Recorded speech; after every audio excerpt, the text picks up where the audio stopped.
এই যে এখন বাবান ছাদে উঠতেছে পটকা ফোটানোর জন্য।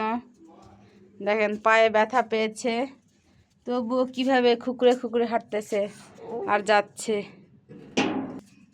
চলো এখন আমরা যাই। দেখেন অন্ধকার চারিদিকে। এখন আমার বাবা এসেছে পটকা ফোটানোর জন্য। এই যে দেখেন পটকা, এ দেখেন সাপ পটকা এখানে রাখলাম, এখন আমরা ফোটাবো। হাসা, এই বাপরে, দেখেন কি খুশি। পটকা কি করবো? পটকা ফুটাও। আচ্ছা ঠিক আছে, এখন আমরা পটকা ফুটাবো।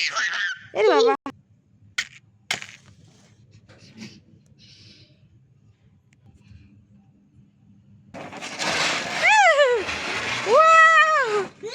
লিসা কি সুন্দর, কেমন লাগলা? বাপরে